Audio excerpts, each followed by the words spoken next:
E aí, galera, como vocês estão? Estamos aqui em mais um episódio do podcast Prova com Consulta, podcast esse que se localiza aqui no campus do Araguaia, tá? No município de Barra do Garças. E hoje vamos dar aí andamento, né? Eu e o Vitor. Mais um episódio. Mais um episódio, tá, gente? Pra quem não conhece a gente, eu sou Yuri. Eu sou o Vitor. E pra quem já conhece, vamos aí, né? Nos acompanhar nessa jornada.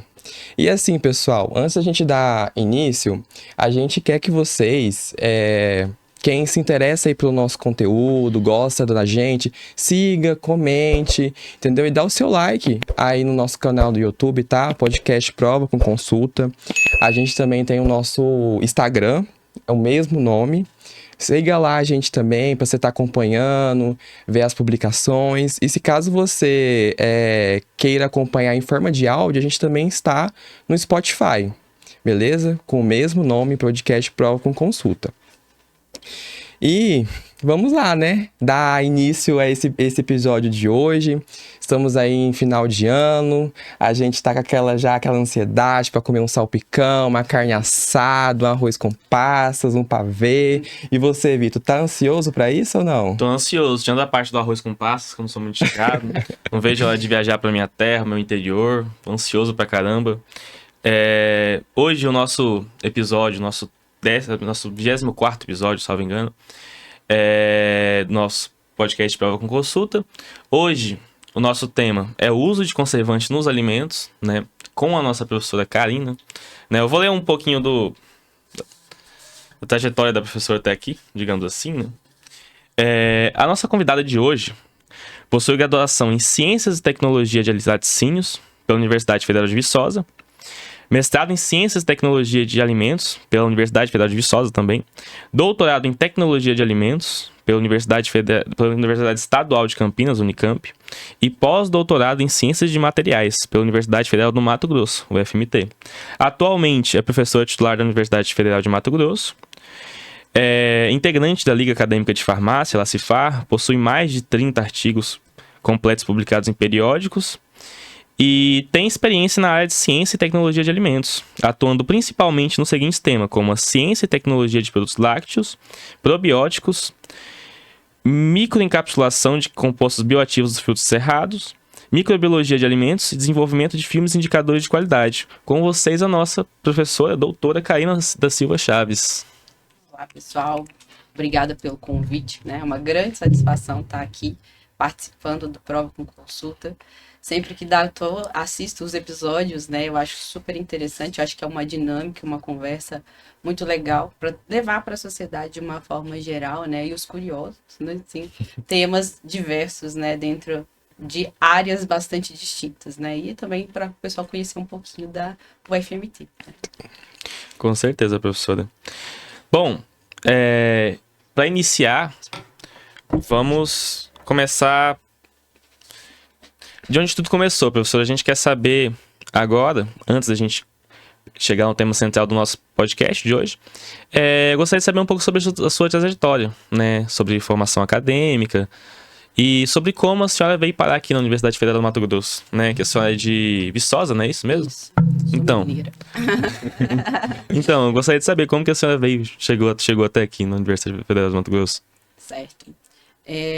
Para falar a verdade, né, assim, eu vim por causa do meu esposo, né, que já era professor aqui, né, ele é professor do curso de agronomia. Não sabia. E aí eu vim, logo após o meu doutorado, eu vim para cá e aí aí comecei a tentar concursos, fiz concurso para a UFMT, mas o primeiro concurso que eu passei foi para a Universidade Federal de Campina Grande, na Paraíba. Então eu passei lá, fui para lá, fiquei 2 anos lá como docente e depois eu vim para a UFMT. E aí tô aqui já há 8 anos. Nossa, hein, professora? A senhora foi de um lugar longe para outro. É experiência, viu? E haja vontade também, né? Ah, mas assim, depois que não tem com o que querer, né, prof? É ir caçar o que tem e entrar, né? Não dá para ficar escolhendo muito. Mas essas mudanças, assim, drásticas, você se adaptou bem? Essas mudanças drásticas? Foi difícil? Ainda mais com um marido aqui na faculdade, assim, de outro campus, longe. Como que a senhora conseguiu conciliar essas coisas? o que eu sempre falo para vocês, alunos de uma forma geral, né? E para quem conversa, eu acho que assim, é super importante a gente quebrar esse medo de viver experiências. Eu acho que quanto mais culturas a gente conhece, mais a gente amadurece. E a gente consegue conhecer, pensar, assim, tipo, ver o mundo de uma forma um pouco diferente. Então, eu falo assim que eu saí de casa, vamos dizer assim, eu já era relativamente velha, né? Então, eu fiz, né? Eu sou de Viçosa, Minas, fiz minha graduação lá, fiz o mestrado lá, e o doutorado é quando eu fui sair de casa pela primeira vez. Então eu não era tão novinha assim, já tinha mais de 24 anos, certo? Quando eu saí de casa. Então eu morei com os meus pais um longo período. Mas essa saída da minha cidade, assim, acho que quando a gente sai da nossa zona de conforto, isso é muito importante para o nosso crescimento pessoal, né? Então eu sempre encorajo muito, né, os alunos de uma forma geral a buscarem novos desafios. Eu acho que a gente tem que sair um pouquinho da nossa zona de conforto, né? Então, ir para a Unicamp fazer o doutorado já foi um desafio, foi a primeira vez que eu saí de casa, né? E depois disso, como dizer, depois que a gente perde esse medo de sair, né? Falo assim, não é que eu não tenho vontade de voltar, certo? Mas assim, eu não tenho muito essa necessidade de voltar para minha terra natal. Assim, eu me encontrei aonde eu estou, sabe? Então eu sou feliz, né, aonde eu estou. E viver, né, essa experiência do doutorado na Unicamp, vir para cá fazer um pós-doutorado, eu fiz um ano de pós-doutorado e depois fiquei 2 anos na Paraíba, então foi assim, foram várias culturas que eu tive que conviver, sabe? E essas culturas, assim, me fizeram crescer pessoalmente, também profissionalmente, porque nesse caminho a gente encontra pessoas, né, que nos ajudam a crescer e que acaba sendo um amparo aí, né, para o nosso desenvolvimento pessoal e profissional. Então, depois que eu vim para cá, né, a gente tem um time de professores na farmácia extremamente acolhedor, né? Então, assim, eu gosto muito de todos os meus colegas, eles sempre me receberam muito bem. E a gente busca, né, juntos, construir um curso cada vez melhor. Então, assim, acho que a gente passa, vamos dizer, a nossa vida inteira aprendendo, né, e crescendo junto com outras pessoas. Então, assim, eu não vejo uma coisa muito, assim, difícil. A primeira vez é difícil, mas depois você vai Se acostuma e se consegue levar de acostuma forma leve, e leva né? de uma forma mais leve. E a gente tem que buscar levar a vida de uma forma mais leve, sabe? Porque Não se a pode gente, enlouquecer, né? se a gente for sempre levando, tipo assim, muita ferro e fogo, né? A gente não evolui. O nosso objetivo é sempre E anda mais pra trás do que pra frente, né? Isso é verdade. Minha mãe também fala isso, prof. E aqui na Barra, prof, como que, assim, quando você chegou aqui nesse município, que provavelmente deve ser muito diferente de Viçosa e de outras cidades, como que foi essa adaptação aqui? Você teve um baque ali? Nossa, é muito quente, porque aqui a temperatura aqui é muito diferente. Porque eu penso que lá em Viçosa deve ser mais frio do que aqui. Tipo assim, você teve essa adaptação, foi lenta, conseguiu se adaptar mais fácil ou não? Aqui no município de Barra do Garças. vamos dizer, a primeira impressão não foi muito boa, porque assim, era bem quente. Então eu tinha aquela sensação assim que eu não iria conseguir me adaptar com o calor. Porque Viçosa é uma cidade bem fria, né? A mínima aqui de Barra do Garças é a máxima normalmente que a gente tem lá. Nossa. Então, assim, lá assim, se bater 35 graus, assim, é como se é quase o fim do mundo, sabe? Sim. Então, assim, para mim foi um baque muito grande em termos de clima. Mas eu falo assim que eu passei por um período de aclimatização, porque Campinas é uma cidade quente, sabe? Ela tem o frio e tem o calor. Então eu fui meio que me adaptando. Mas quando eu cheguei aqui era um calor muito diferente. Então, assim, eu falei, nossa, será que eu vou conseguir, sabe? E hoje, né, eu falo assim, eu prefiro morar no calor do que morar num lugar frio. Eu me adaptei bem à questão do calor. Eu falo que o calor a gente consegue amenizar, Essa é a né? verdade. E o frio, você vai vestindo roupa, parece que o negócio não Não passa, né? esquenta. Então, eu falo assim que eu me adaptei bem à questão do calor. Eu não tenho o que reclamar mais, assim. É lógico que tem uns dias que você fala assim, nossa, hoje tá Meu Deus, impossível. insuportável, né? Mas, assim, no geral, eu me adaptei muito bem, assim. Eu falo assim que a diferença entre as cidades foi gritante, mas eu vejo, assim, que nesses praticamente 10 anos que, né, que eu tô aqui, Sim. eu vi que Barra do Garças, ela cresceu e evoluiu bastante. Então, assim, aquela cidade que eu vi lá 8 anos, Já não é mais a não é mesma mais a hoje. mesma. E ela cresceu e desenvolveu bem. Então, se tem se tornado cada vez mais um lugar bom para se viver, né? Sim. Ai, prof, essas adaptações são boas, né? A gente também, ainda mais eu também, Nossa até o Senhora. Vitor também, seria uma pergunta também até pra ele, né? Deve ter sido muito diferente. Eu cheguei aqui um calor danado, doido pra mandar mensagem pra mim, falou assim, mãe, manda o dinheiro pra minha passagem de volta, não tô aguentando, né? Mas a gente tá aí, firme e forte, né? É. Prof, assim, agora voltando um pouco mais pra temática do episódio de hoje, a gente tem meio que um slogan, né, Vitor? Que todo episódio tem uma prova, que nesse caso, né, é o uso de conservantes nos alimentos com a consulta, que é com a nossa convidada, que é a senhora. E pra gente dar a entrada nesse conteúdo, eu queria fazer uma pergunta pra senhora. O que são os métodos de conservação de alimentos e por que eles são tão importantes para a sociedade? Sabe? Que é uma coisa muito necessária, eu acho muito necessária, ainda mais com o grande aumento, né, da demanda dos alimentos hoje em dia. A gente tem uma população extremamente grande mundial, né? Se a gente não tivesse os métodos de conservação dos alimentos, que são, né, a temperatura, né, o aquecimento, o congelamento, processos de fermentação, né, as tecnologias de embalagem, a gente não conseguiria fornecer alimento para toda a população.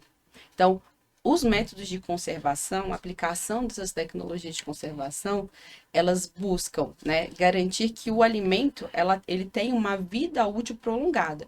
Como é que se faz isso? A gente reduz, né, ou elimina totalmente aqueles micro-organismos, né, ou enzimas, né, que estão presentes no alimento, e com isso eu consigo estender essa vida útil. Então, os métodos de conservação, eles vêm para quê? Para garantir que a gente tenha alimento para toda a população, ou seja, para a gente garantir a segurança alimentar, que é o direito de alimentação de toda a população.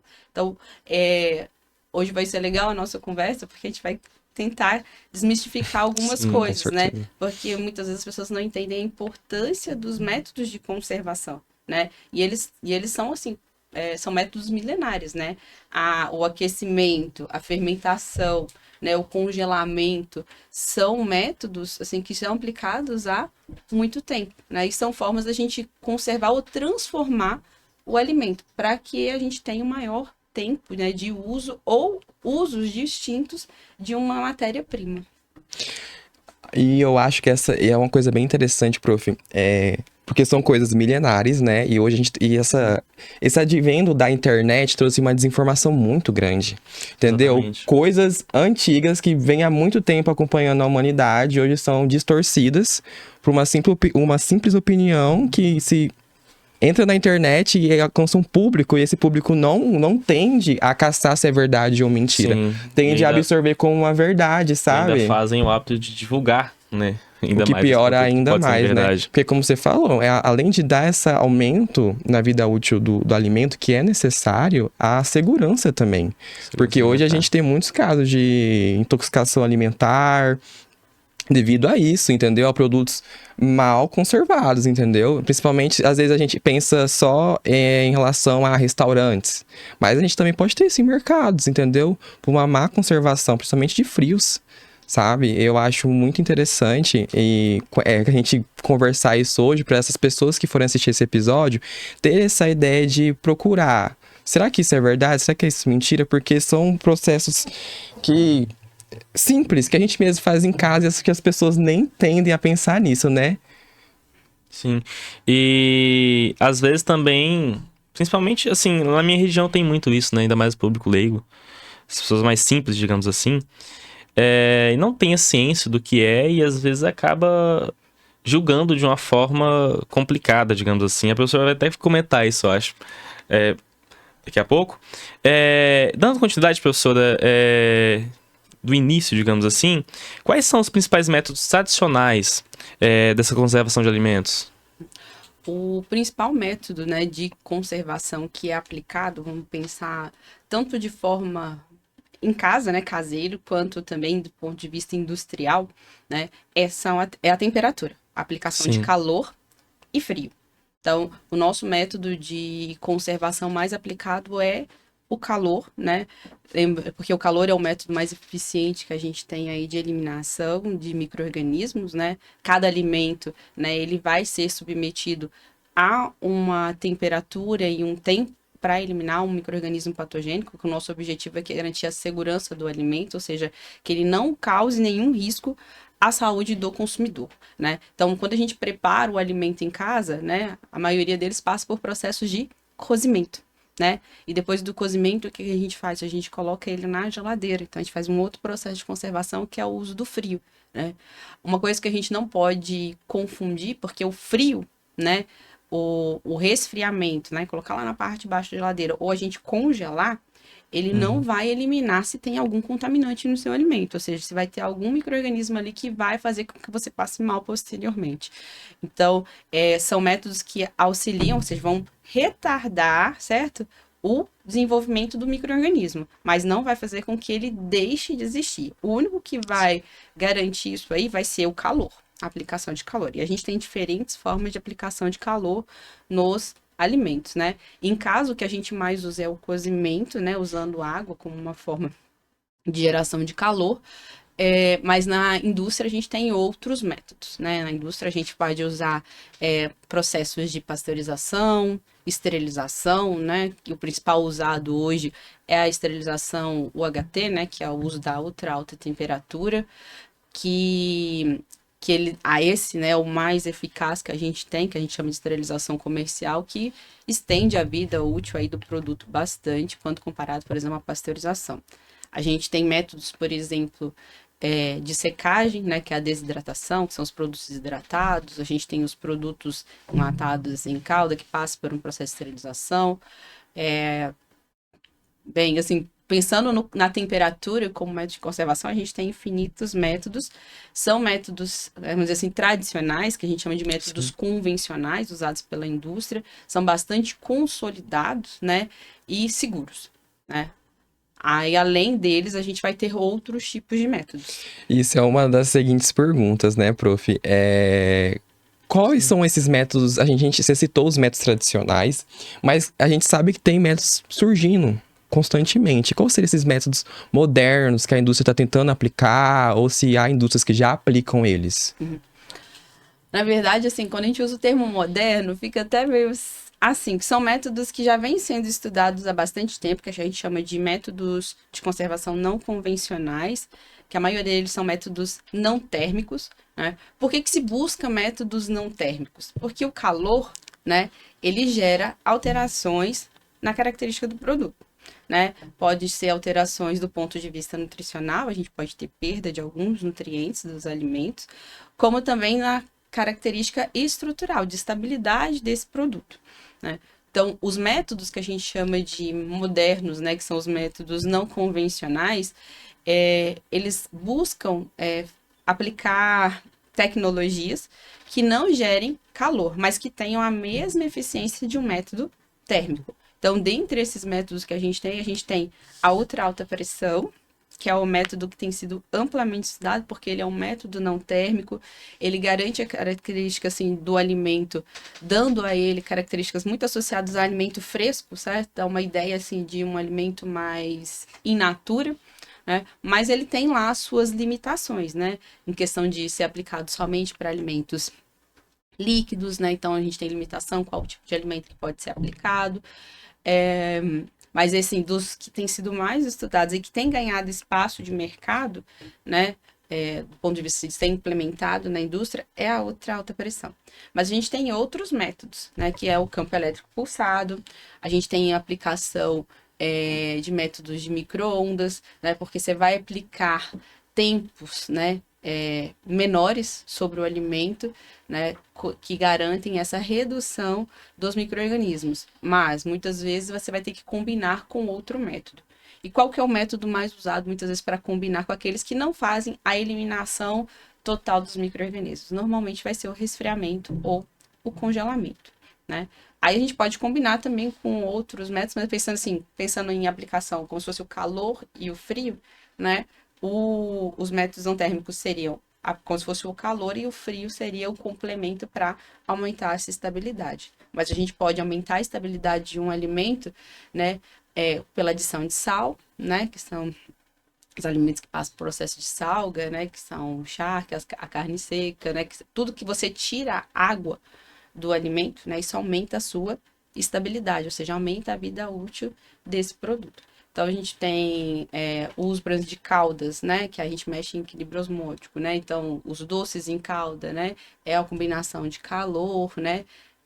A alta concentração de açúcar, né? Com a embalagem em si. Então, a gente combina vários métodos para poder garantir essa, como eu disse para vocês, a vida útil do produto, né? Que ele dure, né? Não somente uma semana, mas que ele dure meses ou anos quando a gente aplica essas tecnologias. Então, a gente pode dizer que esses métodos tradicionais que a gente faz, que a senhora já citou, eles são, em comparação, eles são tão eficazes quanto os métodos mais modernos, digamos assim, em relação aos métodos caseiros e esses de indústrias.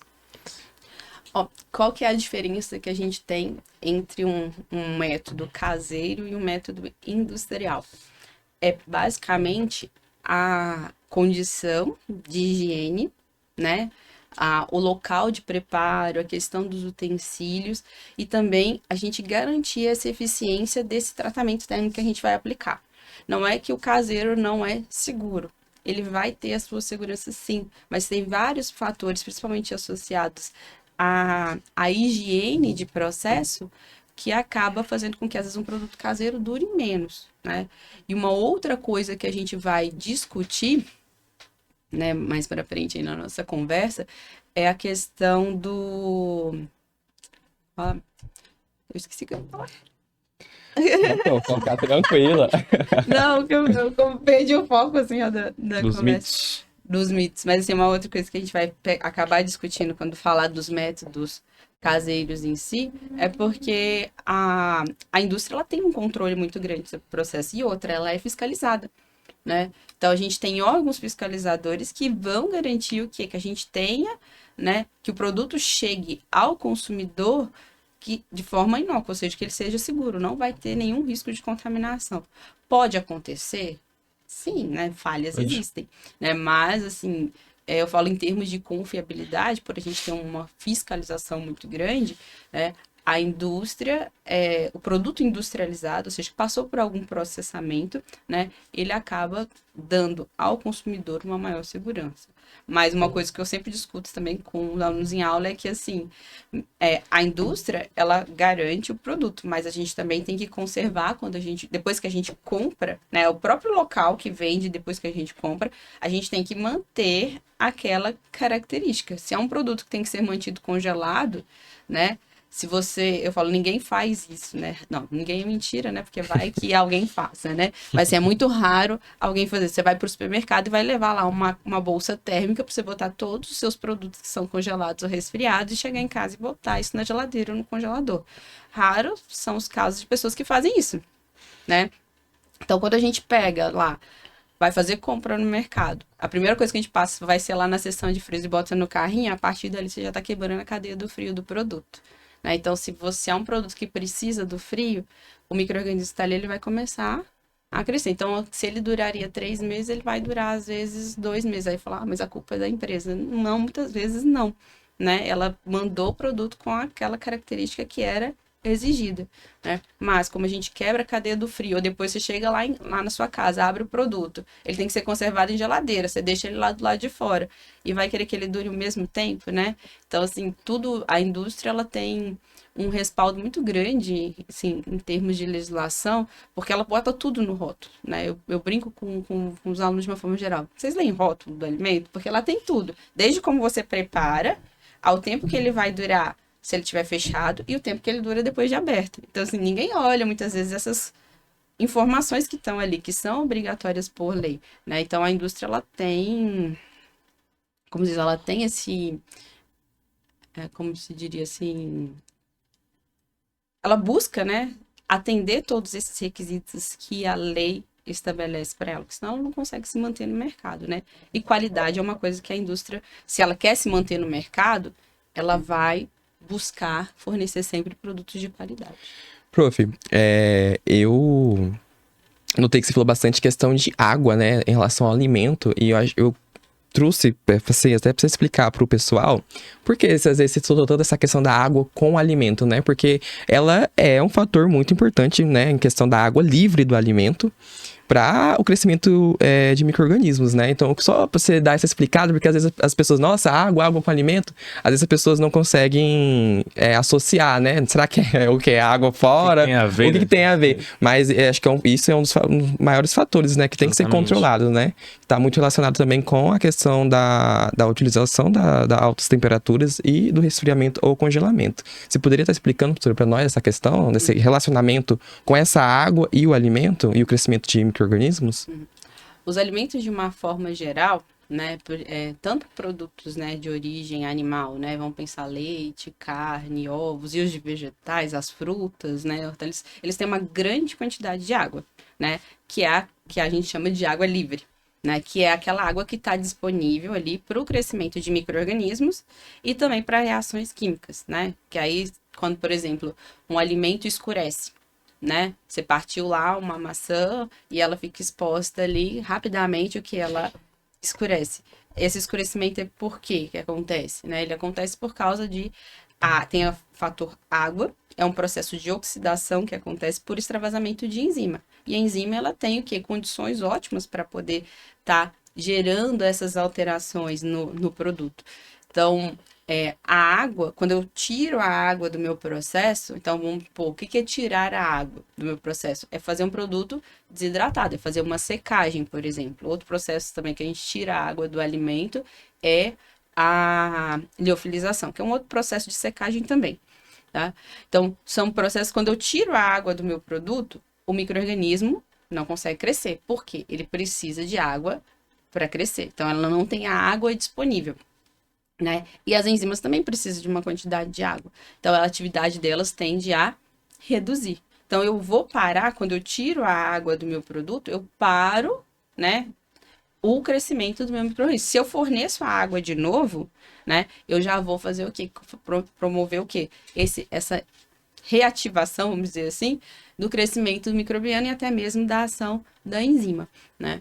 Um produto que a gente tem, que tem uma alta estabilidade, seria o leite em pó, né? O leite, ele é um produto fluido, tem muita água.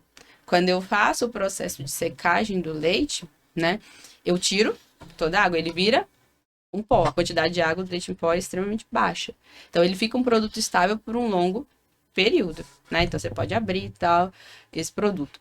E depois eu vou botar ele na água, vou suspender, ele vira leite de novo, né? Então, assim, se eu pegar e fizer uma comparação, né, de vida útil entre um leite fluido, que é o leite que a gente compra, né, de caixinha ou leite de saquinho ali, e um leite em pó vai durar muito mais tempo do que o leite fluido. Por quê? Porque eu não tenho a água ali disponível.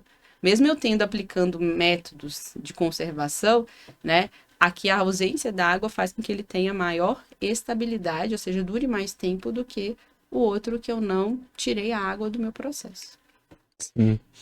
E eu penso que é onde que entra muito essa questão desses métodos de conservação, né? Que às vezes essa qualidade sensorial que algumas pessoas querem não chegam a esses clientes devido aos métodos de conservação que a gente tem, né? Então, eu acho que essa questão, igual você estava falando, professora, desses métodos não convencionais, deles não alterarem tanto a qualidade sensorial, é muito importante, né? Porque a gente consegue fazer essa associação. Porque quando a gente controla, a gente pode até controlar esses fatores que a senhora citou. Só que, às vezes, controlando eles, a gente vai alterar essa qualidade sensorial que muitos clientes, às vezes, não vão aderir. Porque não gostam, entendeu? Não sentem essa questão igual produtos desidratados. São poucas pessoas que utilizam, né? E partindo disso, desses métodos de conservação, a gente queria entrar meio numa questão de mitos e verdades, né, Vitor? Sim, vamos para as polêmicas, digamos assim, né, que o pessoal fala. Igual a gente foi comentado anteriormente, né? A gente tem muito... Ainda mais o Yuri comentou sobre essa questão da internet. Hoje em dia é muito difícil hoje de saber o que é verdade, o que é mentira. Nossa, eu particularmente estava vendo um vídeo ontem e eu fiquei em dúvida se é daí ou não. E até hoje eu não sei. Por fim, eu saí do Instagram, fechei e falei, não sei. Então, assim, as fake news ou coisas assim, elas têm se espalhado de uma forma muito grande, né? E hoje em dia é muito difícil você conseguir extinguir o que é cada qual, né? Então, nada melhor do que a gente saber, né, as verdades com o profissional do assunto, né? Uma pessoa que sabe sobre o certeza. assunto. Então, professora, eu tenho alguns tópicos aqui, né, sobre afirmações, né? Afirmações não, perguntas, né? Voltada a essa área de método de conservação, que é muito comentado também. E eu queria realizar algumas delas para você, né? A primeira diz o seguinte: é verdade que alimentos congelados perdem todos os nutrientes? É mito. É mito. É um mito, né? O congelamento, né, pode ter a perda, mas essa perda é muito pequena, né, de nutrientes. Quase a gente não tem perda. Não é significativo, Não, digamos não é assim. significativo essa perda. E isso acontece principalmente quando o tempo de congelamento ele é muito prolongado, né? Mas o congelamento ele só vai fazer o quê? O que é o congelamento em si? Lembra, a gente acabou de discutir sobre a água livre, Sim, sim. né? O que ele vai fazer? Ele vai pegar e congelar essa água livre. Então a água ela vai estar imobilizada, ou seja, não vai ter água para reação química. Então eu paro tudo. Meu alimento vai se manter o quê? Estável, né? Então, a perda de nutrientes, isso não é uma verdade, né? E tem um fator que influencia nisso aí, que é a forma com que eu congelo o meu produto, né? O produto, quando ele é congelado de forma lenta, porque existem duas formas de congelamento, né? O congelamento rápido e o congelamento lento. O que a gente espera para manter a característica do produto, principalmente aquilo que o Yuri comentou, da questão de característica sensorial, de textura, né? Que a gente espera do produto, né? Tem gente que não gosta de produto congelado porque fala que quando descongela ele fica com uma textura diferente, né? Sim. Então, a forma com que ele foi congelado, se ele foi congelado de uma forma rápida, ele faz com que essa água toda se imobilize rapidamente e mantenha a estrutura e característica do produto.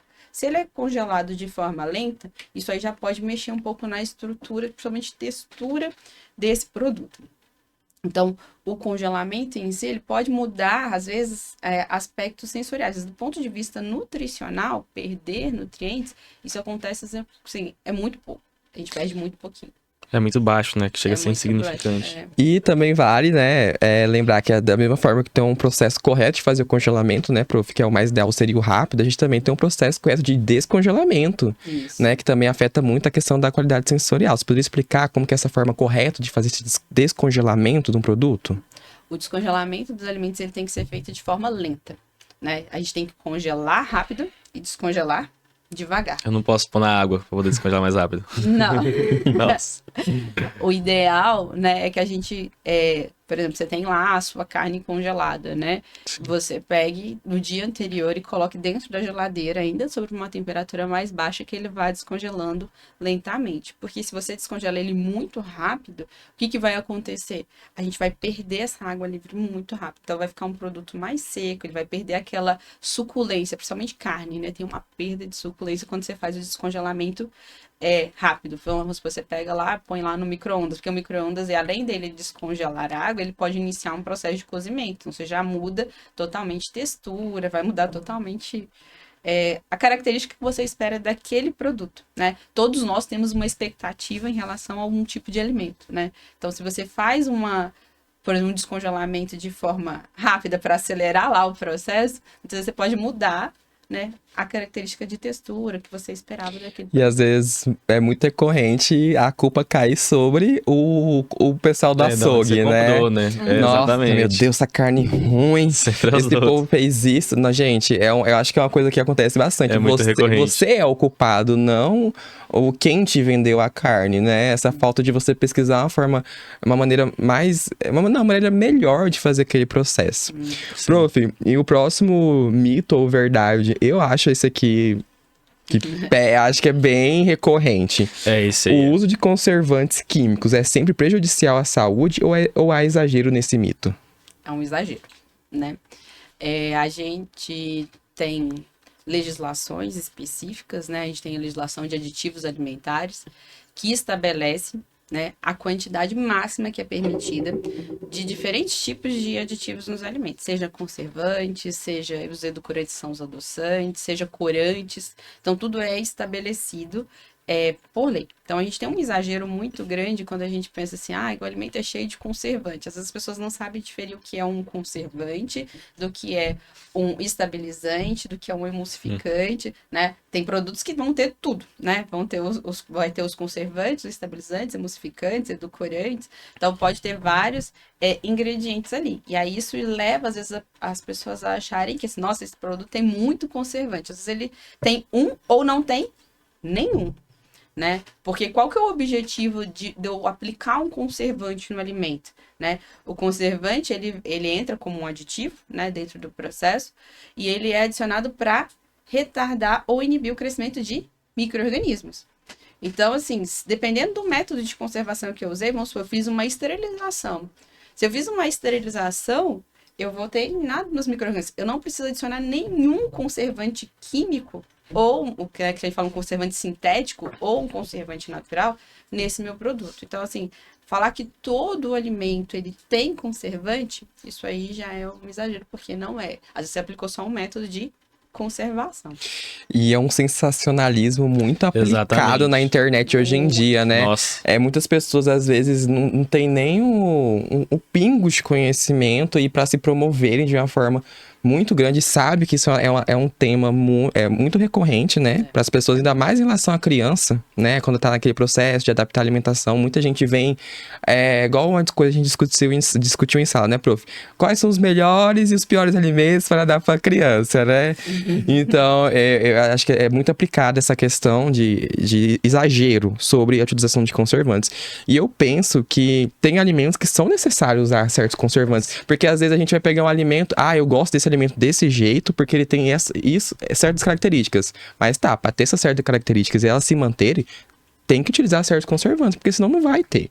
E às vezes as pessoas não têm esse pensamento, querem algo, mas esquece que tem um processo para chegar daquela forma para elas, sabe? E a gente tem esse julgamento desenfreado, sem uma devida pesquisa com fatos verídicos. Hoje em dia, a palavra, né, conservante, parece que ela já é banalizada, né? Igual na minha região mesmo, né? Eu tenho um amigo, por exemplo, tem um amigo que ele tira leite em casa, né? E aí ele prefere 1000 vezes tirar leite em casa do que comprar um leite de caixinha no mercado. Porque aquele lá tem conservante. Lá não presta. Tem. Que eles falam também soda cáustica, né? Nossa, eu ia comentar isso agora. Enfim. Uma época que repercutiu muito essa questão de tem soda cáustica no leite. Falei, gente, pelo amor de Deus, vamos. Eu falo assim que foi um erro, né? Um erro industrial que aconteceu. E aí, isso aí, tipo, meio que banalizou, as pessoas não entenderam, né? Leite não precisa, né, disso, desde que tenha sido feito todo o processo, né, de ordenha, né, até o processamento dele em si, uma pasteurização, esterilização. Se o leite aqui já sai com qualidade, o seu produto ali no final vai ter uma qualidade maior e uma estabilidade maior. Leite a gente não precisa, né, fazer nenhuma adição de nada, né, para a gente conservar esse produto. Então, assim, o que conserva o leite é a aplicação de uma pasteurização ou de um tratamento térmico. E não é permitido adicionar nada. Aí, quem adiciona, né, significa que muitas vezes isso aí já vem um leite ali de qualidade ruim, um leite que não vai aguentar o processamento que vai ser dado ao produto. Então, como eu digo assim, é um mito muito grande quando eles começam a falar assim, não, leite tem soda, leite tem água oxigenada, né, leite tem... A soda, né, vamos supor assim, se fosse adicionado, isso não é permitido, e tem testes, certo, que são feitos antes do leite entrar para dentro da indústria, certo? São feitos os testes que a gente chama de testes de plataforma, né? Então, eles conseguem detectar a presença de algum agente químico de adulteração. Se é detectado algum componente de adulteração, o leite nem entra dentro da indústria. Então, assim, leite ruim não faz produto bom de forma alguma. Então, assim, não dá. Se o leite está ruim, ele não vai conseguir passar no pasteurizador, não vai conseguir sofrer uma pasteurização, ele não vai conseguir, muito menos, passar por um processo de esterilização. Então, é uma inverdade, assim, muito grande. E as pessoas, elas gostam de... Eu falo que notícia ruim todo mundo gosta de divulgar, né? O que é bom é difícil. Exatamente. Você vê A pessoa- aham. propaganda, É né? difícil, alcançar pouco. E, nossa, e eu acho que esses erros que acontecem na indústria, porque é normal, erros acontecem. São, assim, por mais que eles possam acontecer, além de eles acontecerem, pode até acabar com uma indústria, ou difamar um alimento durante um longo período. E é um período que, assim, não tem uma probabilidade de parar, né? Bom, hoje a gente não vê tantas pessoas comentando essa questão da soda cáustica, mas quando saiu, foi aconteceu o tempo. problema. Foi igual aquele extrato de tomate, que encontraram resíduos, né, que não deveriam estar lá. Acabou com a marca. Acabou com a marca. Então, assim, são coisas que, por mais que acontecem, são erros que acontecem, às vezes o público de fora, né, o cliente que compra, exagera tanto que acaba por levar uma mentira durante anos e acabar destruindo um nome de uma indústria e de um alimento. Eu falo que as indústrias sérias, né, aquelas que têm marca consolidada de mercado, né, ou aquelas que querem se fortalecer dentro do mercado, elas não vão permitir que esse tipo de erro aconteça. Porque eu falo que uma vez manchada a imagem, né, acabou. Eu falo assim, a gente, com alimento, uma vez que aconteceu, ninguém esquece, Exatamente. entre aspas. Mas igual eu brinco em aula, né? Eu falei, gente, quantos recalls de carro acontece porque não funciona o freio, não funciona o airbag, e ninguém fala mal do carro, todo mundo continua comprando a marca. Mas o alimento, não, aquilo ali perpetua, né? E às vezes generaliza para todas as marcas, né? Não compra tal coisa porque tal coisa é isso, isso, isso. Então, assim, é muito difícil, assim, quando a gente pensa em alimento, em se desmistificar algumas coisas que acontecem. Então, assim, não falo que essas coisas não acontecem, porque a gente já tem vários casos de que aconteceu, mas, assim, é difícil a gente limpar isso então, O nome da empresa. da lembrança Aham. do consumidor de uma forma geral, igual acontece com o carro, sabe? Bom, dando continuidade aos mitos, a nossa próxima questão é: o micro-ondas, isso aí é bem comentado. O micro-ondas realmente, entre aspas, estraga os alimentos ou isso é um mito? Isso é um mito. A gente tem micro-ondas como um método de conservação, né? Então a gente pode discutir ele como um método de conservação. Mas pensando no micro-ondas doméstico ali, né? Ele não estraga o alimento. O negócio é a questão do tempo. Como ele aquece muito rápido o alimento, ele promove, né, a perda da água muito rápida, né? Ou o aquecimento muito grande da água. E isso mexe muito com textura. Então ele pode ficar muito duro, né, seco, porque ele perdeu a água muito rápido, ou então ele pode ficar muito mole, né? Então assim, ele mexe muito em termos de textura do produto, porque nós consumidores, né, que usamos esse tipo de utensílio doméstico, de equipamento doméstico, às vezes a gente não sabe usar, né? Então assim, a gente tem pouca paciência, na verdade. Não pode assim. Não, esse é o... A gente tem pouca paciência para várias coisas, né? Então, assim, o micro-ondas, se a gente reparar, a maioria deles tem lá a função descongelar, você já viu? Sim. Aí ele vai aquecendo o quê? Gradativamente, né? Então, isso vai demorar dependendo da quantidade de produto que você pôs lá dentro de alimento, isso vai demorar 7, 10, 15, 20 minutos. Mas se você colocar lá, seu micro-ondas está na potência máxima e botar lá 2 minutos, ele vai descongelar rapidinho.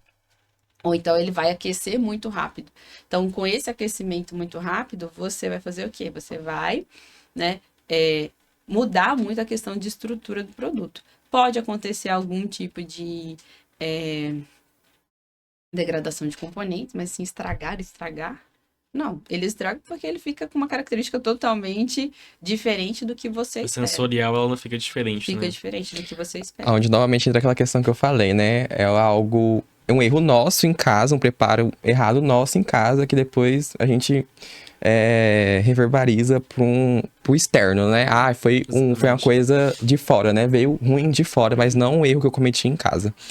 Professora, a gente vai fazer umas perguntas agora, mais voltadas para conservantes, porque além de ser um dos pontos principais hoje da temática do episódio, e também é uma coisa que, como a gente já citou, tanto a senhora como nós, que é o que mais a população, a sociedade hoje em dia banaliza e problematiza. Então, alimentos sem conservantes são sempre mais saudáveis? Isso é um mito, né? Assim, a saudabilidade do alimento não está associada com a presença ou a ausência de algum tipo de conservante. A gente tem que pensar o que que eu estou ingerindo, né? Qual que é o alimento que eu vou estar ingerindo, né? O meu objetivo é entender a parte nutricional, é entender se ele é seguro do ponto de vista microbiológico, tá? Então, assim, não é a ausência ou presença de um conservante que vai me falar que o meu produto é mais saudável, né? Então, é muito diferente, né? Você pode comprar, por exemplo, vamos pensar no produto aqui, sei lá, um pão, né? Comprar um pão, né, sem conservante, e aí você vai comparar ele do ponto de vista nutricional com outro tipo de alimentos, assim, vamos pensar, tem muita, vamos pensar em questão de vitaminas, né? Vamos pensar um pão como uma fonte de vitaminas e uma fruta como fonte de vitaminas, né? Aqui a fruta in natura, ela não tem conservante. Aqui pode ser que ele tenha conservante, ou pode ser que ele não tenha aplicação de nenhum conservante. Mas quem é que vai te fornecer aquele nutriente que você precisa com melhor viabilidade, com melhor biodisponibilidade? Então a gente tem que pensar no que eu quero, qual que é o meu objetivo, né? Eu estou comendo esse alimento por quê? Então, não é uma questão de presença ou ausência. E quando a gente pensa também nos conservantes, né? A gente tem conservantes que são conservantes naturais, né? Que a gente extrai de algum tipo de alimento. E a gente tem os conservantes sintéticos. Então, a gente tem duas classes aí. Um alimento com conservante natural, né? Ele vai ter, vamos pensar assim, do ponto de vista de saudabilidade, né? Ele vai ser melhor, entre aspas, do que um sintético que pode ter alguma modificação química ali em função de combinação com outros componentes do meu alimento. Bom, professora, se mantendo nesse tópico, Uhum. a indústria poderia simplesmente parar de usar conservantes? Como uma pergunta.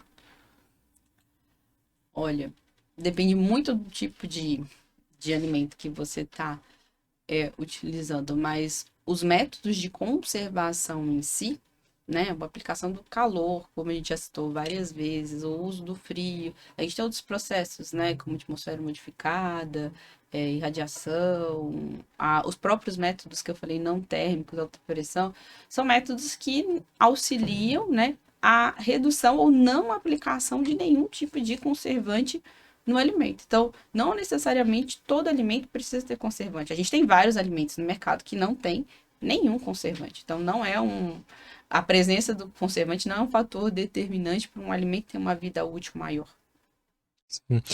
Professora, e isso também vai também de alimento para alimento, né? Porque tem alimento, igual eu tinha comentado, necessita de ter algum tipo de conservante, né? Seja natural ou sintético. Uhum. Então, é algo que também tem que ser levado em conta. O público tem que levar isso em conta.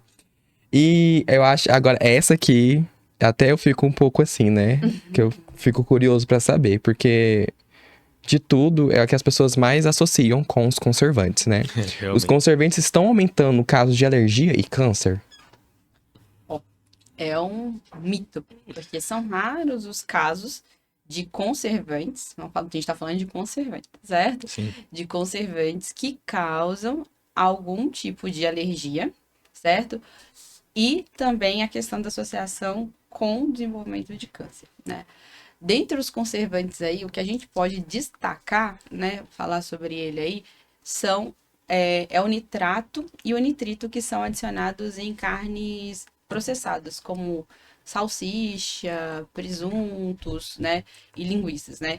Que como tem essa incorporação do nitrato, né, como um agente de conservação, o nitrato ele tem um papel importante aí, ele é adicionado em concentrações muito pequenas, mas só que esse nitrato ele pode ser convertido em um componente que é carcinogênico, né? Que são as nitrosaminas. Aí isso aí é um problema, né?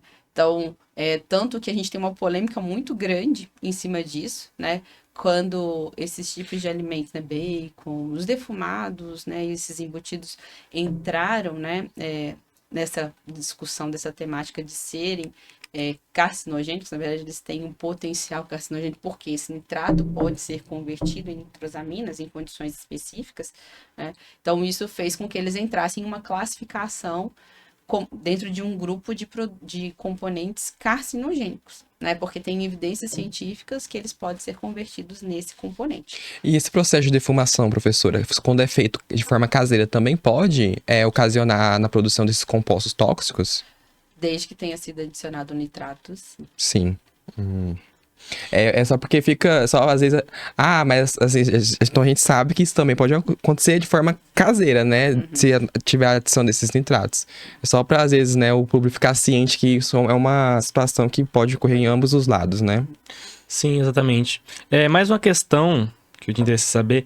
Os conservantes, eles mudam o sabor ou a textura dos alimentos? Não, eles não têm esse papel, né, de mudar a textura e sabor. Só vai ter alteração de sabor se a quantidade adicionada for muito alta. Então, se ele usar uma quantidade acima do padrão permitido, isso pode gerar alguma alteração de sabor. Mas na concentração que é permitida por lei, né, de estabelecimento de legislação, eles não promovem alteração de sabor do produto. Eu acho que foi uma aula aí pra nós, né, Vitor, e pro público, pra terem uma visão diferente em relação aos conservantes. Ainda mais as pessoas têm uma visão distorcida, digamos assim. E a gente espera, professora, que com esse episódio, essas pessoas que têm essa visão distorcida, igual o Vitor falou, tendam a procurar mais evidências verdadeiras. Exatamente, não confiem em tudo que vocês veem na internet, né? Eu não falo isso só pra volta do alimentos, mas pra todo canto em geral, né? Com certeza. É complicado, nossa, ainda mais agora, no que vem, vai começar a época de política. Nossa, é difícil. É aquele período que mais ocorre esse sensacionalismo aí eu de prefiro... pontos. Nem dá muito pra gente aprofundar, né, Vitor? Mas a gente sabe que é um ano que tende complicado. a ter mais esses tipos de coisas, né? Prof, e pra gente finalizar o episódio de hoje, eu gostaria que você falasse aí pro público, né? Assim, alguma frase ou alguma palavra pra levarem eles a pensarem, sabe? A procurar informações verdadeiras sobre conservantes, sobre essas questões dos alimentos, entendeu? Dá um feedback aí bom pra esse público que nos acompanhe. Acho que coisas que a gente já veio falando durante todo aí, né, o episódio. Eu acho que as pessoas têm que buscar fontes confiáveis, né, de informação. Hoje a gente tem muita gente que quer vender algum tipo de produto e acaba disseminando um conhecimento muito equivocado e errôneo em alguns quesitos, né? Então a gente tem que buscar entender, ou então até mesmo, eu cito isso muito em aula, né? Eu falo assim, pessoal, vamos seguir, né? Você quer, né? A gente tem aí, né? A informação tá aí, né? Então, vamos procurar pelo menos seguir fontes confiáveis, né? Porque aquela pessoa que faz um sensacionalismo, pode ter certeza, aquele que gera uma notícia, um sensacionalismo muito grande em cima daquilo, pode ter uma certeza que às vezes 1% é verdade e o resto é exagero. Então, é sempre assim, buscar fontes seguras, né? Acompanhar, né? Pessoas que são formadas na área ou que têm parcerias com pessoas que vão trazer a informação de forma correta, né? E precisa sobre aquela informação que você precisa. Tá? Eu acho que o sensacionalismo é muito grande em cima dos alimentos. Eles são muito assim, criminalizados em vários quesitos, né? Então tem muita coisa que a gente tem que... Ela fala assim que é um tema que dá pra gente discutir, muita tempo. Coisa, sabe? Dá pra gente falar sobre várias coisas distintas, assim. E muita gente vê os métodos de conservação como uma coisa ruim. Mas não é uma coisa ruim, é uma coisa necessária, né? E sem eles a gente não conseguiria atender a demanda alimentar mundial. Então, assim, os métodos de conservação são importantes. Não são todos os métodos de conservação que eu preciso adicionar algum tipo de aditivo, né? Então, tem processos que eu não uso nada. Eu só fiz um aquecimento, certo? E eu consigo prolongar a vida útil desse meu produto. Mas há aqueles que teimam em dizer que não, tem um monte de conservante lá dentro. Não, é um método simples, são métodos, assim, bem consolidados, né? Que promovem aí, né, a conservação do produto por um longo tempo. Então, como diz a frase que fica, busque informações seguras sobre o tema que você tem interesse, né, em conhecer, porque a área de alimentos, assim, tem muita coisa que a gente pode discutir, várias coisas que a gente pode buscar conhecer. Prof, eu e o Vitor agradecemos muito a sua presença aqui, toda essa experiência sobre essa temática que você trouxe aqui para nós, né, e para os nossos ouvintes. E eu espero que a gente traga aí novamente outra temática nessa área, entendeu? Para você estar debatendo com nós. Ou e também voltada aí, né, a pesquisa que a senhora tem, né, a questão do Sim, leite. a gente Que pode vamos fazer um novo convite, convite aí, né, ano que vem, assim que voltar de férias a faculdade. E você tem alguma coisa a dizer aí pra prova, pra nós estar finalizando, Vitor? Bom, eu gostaria de agradecer, né? Nós tivemos aulas, a gente tem aula ainda com a professora Karina, é uma excelente professora, inclusive. E aí ela falou sobre esse tema, né? O tema da aula era método de conservação, e eu olhei e eu falei, nossa, eu preciso convidar a professora para o podcast, tem que falar sobre esse assunto, porque é um tema, assim, que tem me acompanhado, assim, eu não sei vocês, mas para mim tem me acompanhado de uma forma muito grande, principalmente na minha região, onde eu morava lá o tempo todo. Isso aqui tem conservante, isso aqui não presta, isso aqui é igual leite mesmo. Nossa, eu já cansei de ouvir sobre isso. Então, assim, eu pensei, pô, as pessoas precisam ouvir sobre isso, né? Eu acho que é um tema muito, muito interessante, né? Então, assim, eu agradeço a senhora ter aceitado o convite, né? Ter participado, né, do nosso projeto, nosso podcast. E gostaria de agradecer a todos que vocês também que nos acompanharam até aqui, né? Pedir para vocês curtirem, comentarem, compartilhar o nosso conteúdo, né? A gente sempre vem promovendo conteúdo com temas interessantes, voltado a dentro da faculdade ou fora também da faculdade. E dizer isso mesmo, né? Agradecer as pessoas. E fica uma dica aí pra você, viu, público? Nem todas as pessoas que vendem o conteúdo na internet realmente querem a sua segurança, mas sim uma autoelevação dentro das mídias que hoje a gente se encontra de forma Exatamente. mais requisitada do que visar algo verdadeiro. Então, tchau pra vocês e esperamos que você tenha gostado do conteúdo de hoje.